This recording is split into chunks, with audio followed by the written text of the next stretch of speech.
Well, hello and welcome, and today we're on the Gower in South Wales, and in particular Rhossili Bay. Personally, I think it's one of the most beautiful beaches in Wales, and if you want to know where it is, here it is on the map.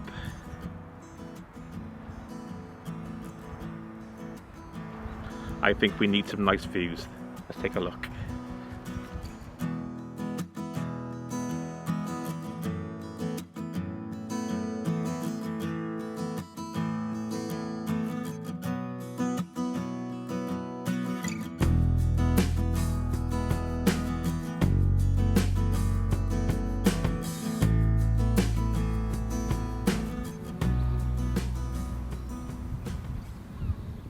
Well, I'm not here to explore the beach. I'm here to walk the rocky carboniferous limestone headland known as Worm's Head. The name Worm's Head comes from the Viking Norse, meaning serpent or snake, and when you look at it, it's easy to see why they chose that name. Actually, a lot of names around the coast have got Viking names. Like I mentioned before, Tesca Rock near Porthcawl, Skomer Island, even Swansea just down the road is a Viking name. If you do want to walk to Worm's Head, you have to check the tide times because it's only passable along the Causeway 2.5 hours either side of low tide. And make sure you check the times for your return route because you don't want to be stuck there for a few hours like Dylan Thomas was when he was a boy.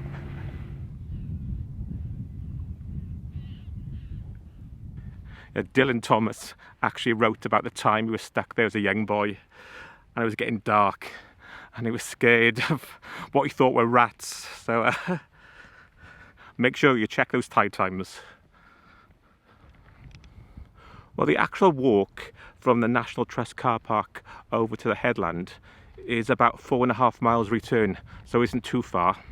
One little tip, the parking it's £6 for over 2 hours, and it doesn't take cards, so make sure you bring plenty of change. And also, during the spring summer months, I think the outer headland is closed to protect nesting birds, so I don't think we can walk all the way to the end. Nothing to do with the walk itself, but if you're wondering, have I been eating chocolate? There's some stuck in my lip. No. Little tip. Don't eat porridge straight out of the microwave. It's like napalm.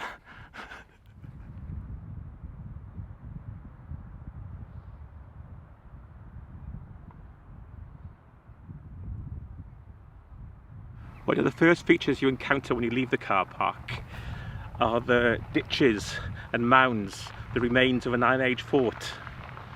And when you see the location overlooking Rhossili Bay, you see why they chose the spot. It's an ideal place to stay safe. As you get closer to Worm's Head itself, you'll first spot the old Victorian Coast Guard lookout, and then just below it, hidden in a rocky bay, is a derelict boathouse.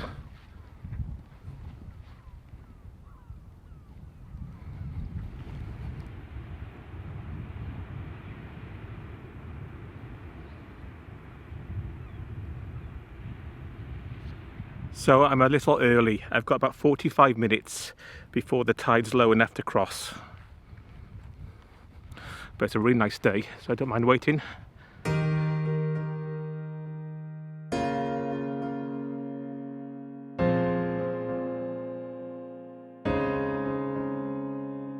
So it looks like the tide's gone out far enough.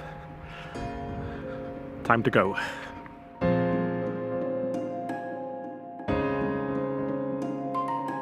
Just to mention, when you do cross the causeway, it is really rocky. It's not flat and smooth, so you have to be pretty fit and able to cross it.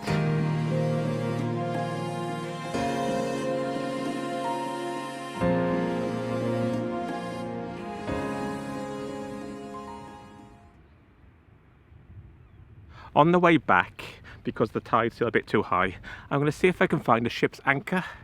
It's from a four-masted Norwegian bark called the Samuel, which ran aground here back in 1884. Luckily, the 11 crew was saved, but it was carrying coal, which proved useful for the locals, and that all quickly disappeared into the surrounding towns and houses. Okay, this is me from the future on the way back. I did find the anchor. It's actually closer to the Coast Guard side than it is the Worm's Head side.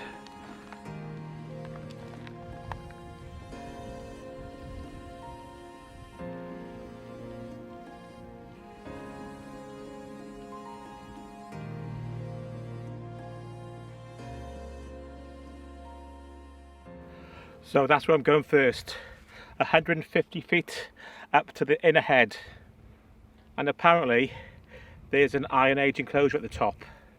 But by the way, I was not the first, one of the first across the causeway. A bloke in his wellies beat me to it.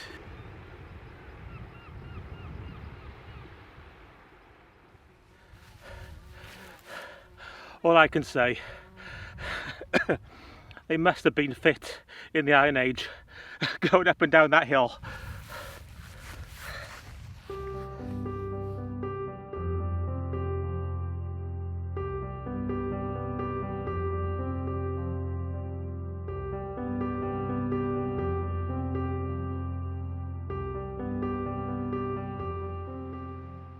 Again, crossing to the outer head, it's quite difficult.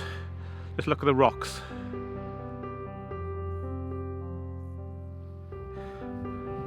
I don't know if I'll be able to pick it up on camera, but there's a big seal basking on the rocks below.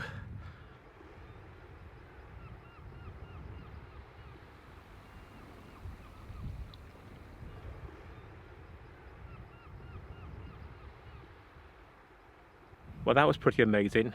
On the base of this cliff, on Worm's Head, there's a big fat seal basking in the sun, and another one I could see swimming under the sea.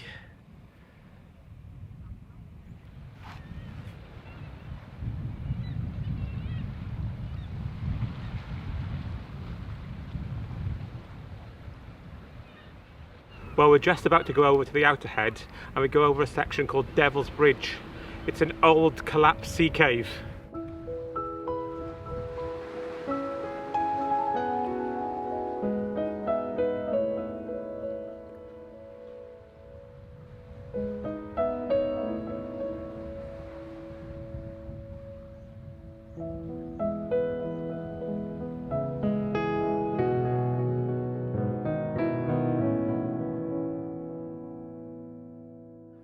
So I'm getting to the end of Worm's Head, the final section.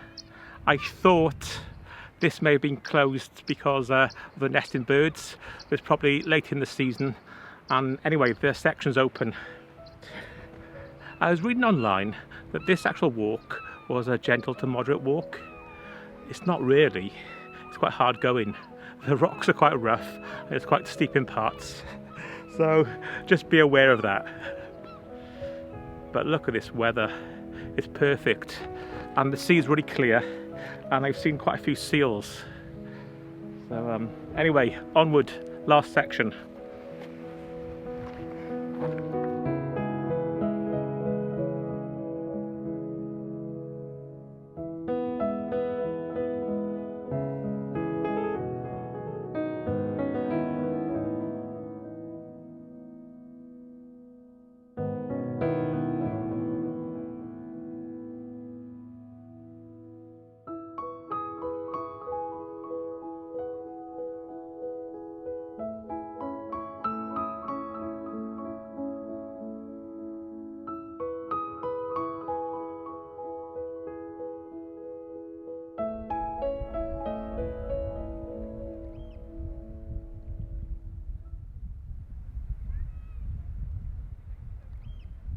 So I've made it from Rhossili to the end of Worm's Head. It was actually more strenuous than I thought, but definitely worth it. The views are fantastic. I got to see some seals basking in the sun, so definitely come and do it. But make sure you check out the tide times. You've got about a window of 5 hours to do it in. So until next time, or before I go, don't forget to check out the playlist below. We've got some more videos on places to see in Wales. So until next time, that's a bye from me. Bye.